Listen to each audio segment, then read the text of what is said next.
It's extraordinarily humbling, and I mean, it's kind of beautiful in a way that as creators we get to do something that's true to our hearts, and then other people pick up on that same sort of passion. We're taking all these risks with the game and making a more complicated game, a more nuanced story than we've ever done before, and it's something we really wanted to play, but we had no idea what the public, how they would react to it. And of course it was really, really exciting for us to see that people didn't just buy into it, but they were really excited about the world and the story and the themes and the subtext that we were putting into it.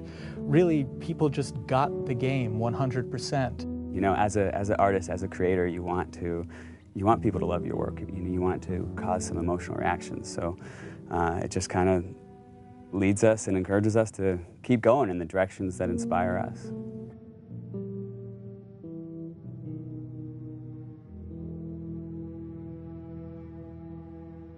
The Last of Us: American Dreams, the graphic novel we released through Dark Horse, co-created by Faith Erin Hicks, the co-writer and amazing artist on that comic book. And it introduces the character of Riley.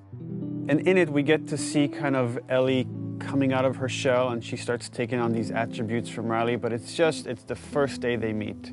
And it became really interesting to us to say, okay, months later, after these two have become best friends, and they've had this falling out, where does that relationship go? In discussing ideas, it's like, what if we got to play through that kind of relationship? What if we saw that relationship?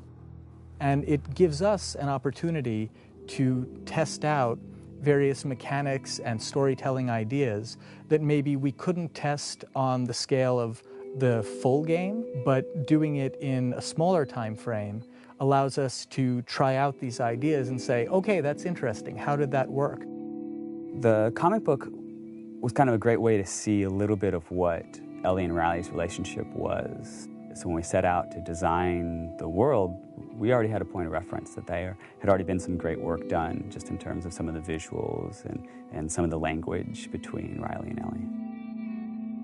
I think we had a sound story pretty early on that we felt was compelling enough to okay, that justifies us moving forward with the idea of single-player DLC. Now, you have a team of some burnt-out, frazzled people that you're trying to say, like, okay, guys, let's go again. Can we do it again?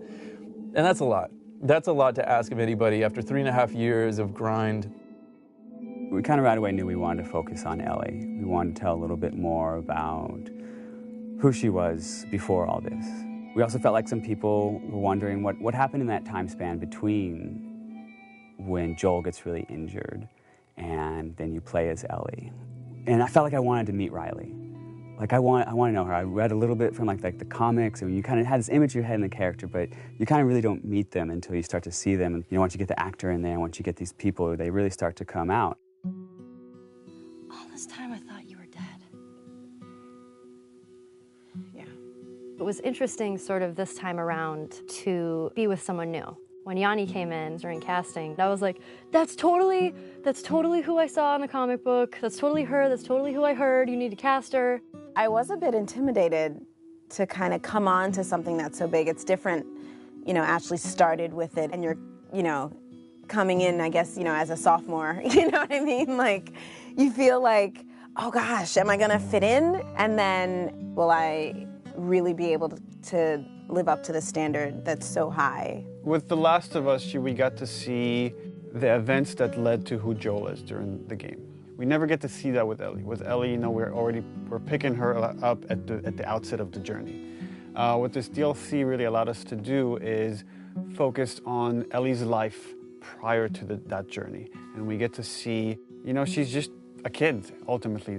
Despite the journey she's about to go on, you get to see her have fun, and you get to see her playing with her best friend, and you get to see her be romantic with someone. You definitely see a very different side to Ellie. Being with another teenage girl sort of brings out that playfulness and that silliness that you see glimpses of that with Joel, but it's different hanging out with a 40-year-old dude. You know Ellie as this really tough, strong kid that has gone through so many crazy things and has seen so many things, to this other side of her, a little bit more vulnerable, softer side of her through the eyes of Riley. So it's a really interesting relationship there because you get to see somebody who really influenced who Ellie is and taught her how to survive and be strong. And then you see that playful Ellie, and you see the events that are shaping her and changing her, and how she loses the one person in this world that she cares for. And then you understand why she's willing to fight tooth and nail to not lose Joel. She's already lost this person that she loved. She's not about to let it happen again.